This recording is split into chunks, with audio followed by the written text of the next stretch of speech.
വിശന്നപ്പോൾ കരഞ്ഞു കുട്ടി, കൊതുകടിച്ചപ്പോൾ കരഞ്ഞു കുട്ടി, വയറുവേദന വന്നപ്പോൾ കരഞ്ഞു കുട്ടി. ആ ഉമ്മയ്ക്ക്, ആ കരഞ്ഞ കുട്ടിയുടെ ഉമ്മയ്ക്കും അമ്മയ്ക്കും മനസ്സിലായി കുട്ടി എന്തിനാണ് കരഞ്ഞതെന്ന്.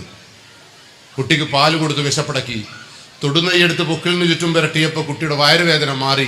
ആ കുട്ടിയുടെ ചിരി കണ്ടപ്പോൾ ഉമ്മയും അമ്മയും സന്തോഷിച്ചു. അതുകൊണ്ടാണ് ഉമ്മയും അമ്മയും ദൈവമെന്ന് നമ്മളൊക്കെ വിശേഷിപ്പിച്ചത്, അല്ലാണ്ട് നിങ്ങളെ പൗഡറിട്ട മുഖം കണ്ടിട്ടല്ല.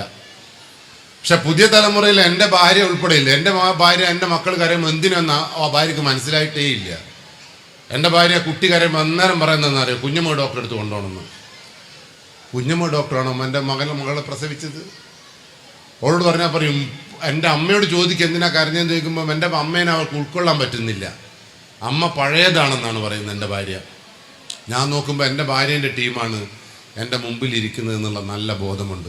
ഉമ്മയെ വിശ്വാസമില്ലാത്ത, ഉമ്മാമയെ വിശ്വാസമില്ലാത്ത, സമൂഹത്തെ വിശ്വാസമില്ലാത്ത, ഞാനും എൻ്റെ മക്കളും മാത്രമാണ് ശരിയെന്ന് വിശ്വസിക്കുന്ന വല്ലാത്തൊരു സമൂഹം വളർന്നു വരുന്നുണ്ട് ഇവിടെ. അതുകൊണ്ടാണ് ഞാൻ പറഞ്ഞത്, കുടുംബം എന്ന രീതിയിൽ നിങ്ങൾ ഇന്ത്യ നന്നാക്കുവാനൊന്നും നിൽക്കണ്ട. അതിനെല്ലാം ഇവിടെ ആളുണ്ട് ഇന്ത്യ നന്നാക്കുവാൻ. നിങ്ങൾ കേരളം നന്നാക്കുവാൻ നിൽക്കണ്ട, അതിനും ഇവിടെ ആളുണ്ട്. നിങ്ങൾ നന്നാക്കേണ്ടുന്ന ഒരിടമുണ്ട്. നിങ്ങളുടെ വീട് നിങ്ങൾ സുരക്ഷിതമാണെന്ന് ഉറപ്പുവരുത്തണം.